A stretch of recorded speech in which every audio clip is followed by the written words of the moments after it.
নমস্কার, চ্যানেল রূপা মুখার্জিতে আপনাদেরকে স্বাগত জানাই। আপনারা নিশ্চয়ই ইতিমধ্যে এসএলপি যে কেসটা নিয়ে খুব কথা চলছিল যে যারা সুপ্রিম কোর্টে যাবেন এবং গিয়ে ডেট চেঞ্জের জন্য আবেদন করবেন তাদের কেসটি কিন্তু সম্পূর্ণরূপে খারিজ হয়ে গেছে এবং কথা অনেকেই বলছেন যে কেসটিকে ডিসমিস করে পাঠিয়ে দেওয়া হয়েছে হাইকোর্টে। আগামী নাকি আবার 27 বা 28 তারিখে শুনানি আছে, আবার কেউ বলছেন যে 9ই সেপ্টেম্বর শুনানি আছে। তারা কি বলছেন তারা আসলে বুঝতে পারছেন না, এরকম কিছুই কোনো ঘটনা ঘটেনি।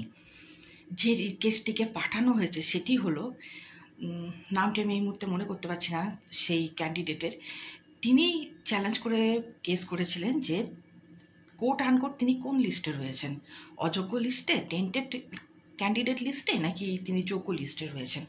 সুপ্রিম কোর্ট এই কেসটিকে হাইকোর্টে ফেরত পাঠিয়ে দিয়েছে এবং তাকে হাইকোর্ট থেকে সকল নির্দেশ অনুযায়ী কাজ করতে বলা হয়েছে।